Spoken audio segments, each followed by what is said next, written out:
بسم اللہ الرحمن الرحیم۔ السلام علیکم۔ اپنے فیس بک اور یوٹیوب چینل کے ساتھ میں ہوں رزین حیدر مزن۔ ناظرین، سب سے پہلے آپ کو اپنے اس چینل پہ خوش آمدید کہوں گا۔ ناظرین، آج 3 اہم ہیپننگز ہوئی ہیں اور ان کے ڈیٹیلز جو ہیں وہ آپ کے سامنے رکھنی ہیں۔ سب سے پہلی چیز تو یہ ہے کہ جو تحریک انصاف کے منحرف لوٹے تھے، جنہیں پاکستان مسلم لیگ نون نے ٹکٹ دے کر ایم پی اے کا الیکشن لڑوایا تھا، اب ان کے ساتھ ہاتھ ہو گیا ہے۔ اور میں نے کچھ عرصہ پہلے ان کے بارے میں ایک پیشین گوئی کی تھی، وہ بھی آپ کو اس ویڈیو میں سنواؤں گا کہ کس طریقے سے میری پیشین گوئی جو ہے وہ فٹ بیٹھی ہے، اور دوسرا ساتھ آپ کو یہ بھی بتاؤں گا کہ کس طریقے سے اب ان کی سیاست دفن ہو گئی ہے۔ دوسری اہم ترین چیز یہ ہے کہ آج جاوید لطیف صاحب نے ایک پریس کانفرنس کی ہے، انہوں نے بڑے بڑے انکشافات کیے ہیں۔ اب بھی جو ہے وہ کچھ ٹائم ہی گزرا تھا نون لیگ کو ہارے ہوئے کہ نون لیگ نے اپنا پہلا سپاہی میدان میں اتار دیا ہے اور دوبارہ جو ہے وہ اسٹیبلشمنٹ پر الزامات کی سیاست شروع کر دی ہے۔ یہ تمام تفصیلات جو ہیں وہ بھی آپ کے سامنے رکھنی ہیں، اور آخر پر اس پوری صورتحال جو اب بن چکی ہے، اس کے اندر حکومتی اتحاد کے پاس کیا آپشنز ہیں اور جو پاکستان کے حالات ہیں وہ کدھر جا رہے ہیں، یہ تمام تفصیلات جو ہیں وہ بھی آپ کے سامنے رکھوں گا۔ اس سے پہلے درخواست کروں گا چینل کو سبسکرائب ضرور کر لیجئے گا، بیل آئیکن کو بھی دبا دیجئے گا تاکہ میرے آنے والی تمام تر جو ویڈیوز ہیں وہ آپ تک پہنچتی رہیں اور آپ کو اور میرا جو یہ تصویر اور آواز کی دنیا کا ساتھ ہے یہ برقرار رہ سکے۔ ناظرین، منحرف جو لوٹے تھے ان کے ساتھ اب بہت بڑا ہاتھ ہو گیا ہے، اور وہ ہاتھ کیا ہوا ہے کہ آج پاکستان مسلم لیگ نون نے اپنی کور کمیٹی کی میٹنگ بلائی ہے۔ اس کے اندر کل کا جو ایک ضمنی انتخاب تھا 20 سیٹوں کے اوپر، وہ ہارنے کی وجوہات بتائی گئی ہیں۔ اب جو رانا ثناء اللہ نے وہاں پہ رپورٹ لکھی ہے اور ہر حلقے کو الگ الگ ڈسکس کیا ہے، وہ جو میرے ایک ایکسکلوسیو نیوز ہے آپ تک پہنچانے کے لیے میرے ذرائع نے مجھے جو خبر دی ہے وہ آپ کے سامنے رکھتا ہوں۔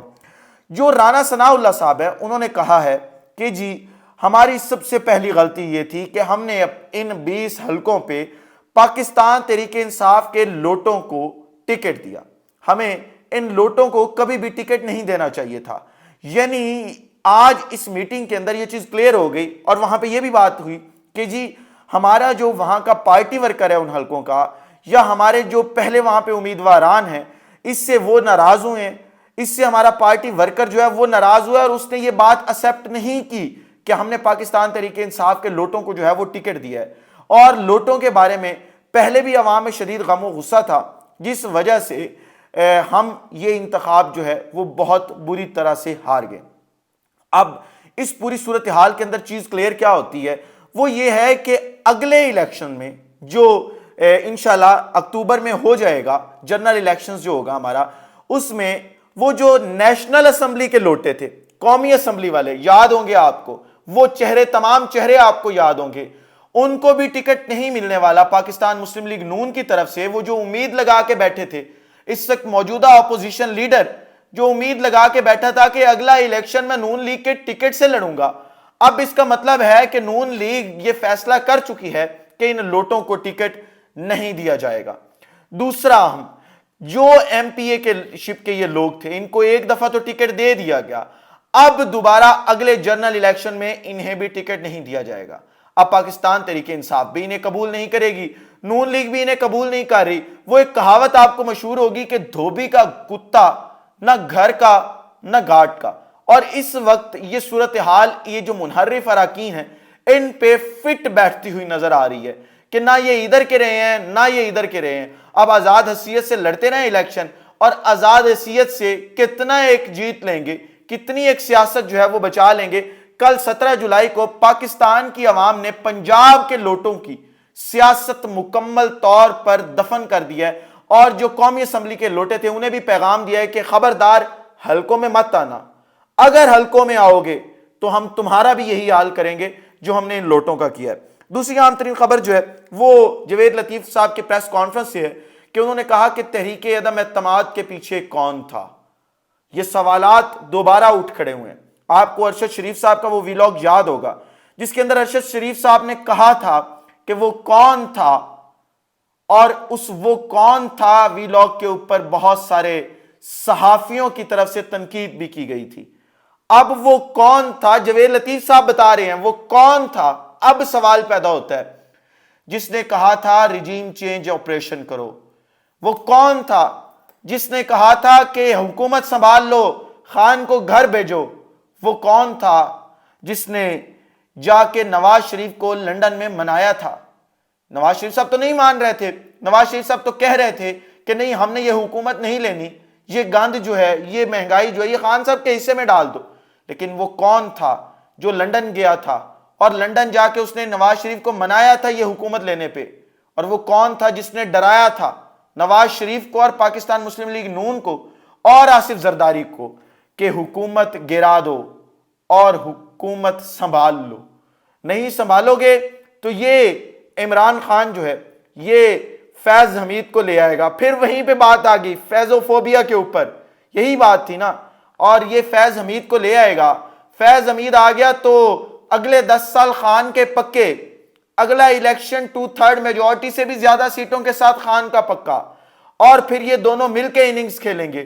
پھر تم تمام جماعتوں کی سیاست ختم، پھر تمام سیاستدانوں کی سیاست ختم، اور عمران خان پورا نظام چینج کرے گا۔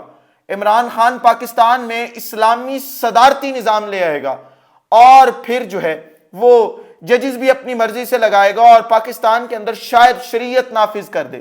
شریعت نافذ ہو گئی تو تمہیں سزائیں بہت سخت ملیں گی۔ کون تھا وہ؟ اب یہ سوال جو ہے دوبارہ کھڑا ہو گیا ہے، اور اس کا جواب اب پاکستان مسلم لیگ نون ہی دے سکتی ہے کہ وہ کون تھا، اور یہ آپ دیکھیں گے یہ جواب آئے گا۔ ہمیں وہ دن یاد ہے، وہ پورا عرصہ یاد ہے جب یہ جلسوں میں ہمارے اداروں کے خلاف بات کیا کرتے تھے۔ ادارے بھول گئے، ہم نے یاد رکھا ہے کیونکہ ہم اداروں کے ساتھ کھڑے ہونے والے لوگ ہیں۔ یہ ادارے ہمارے اپنے ہیں، اگر یہ اب بھی کوئی اٹھ کے بات کرے گا ہمارے اداروں کو، ہم ان کی زبانیں کھینچ لیں گے۔ لیکن اگر جو کچھ بھی کیا گیا ہے وہ معاملات اداروں کو بھی جو ہے وہ ٹھیک کرنے ہوں گے۔ تیسری اہم ترین جو اپڈیٹ آپ تک پہنچانی ہے وہ یہ ہے کہ جو آپشنز اس وقت حکومتی اتحاد کے پاس ہیں وہ کون سے ہیں۔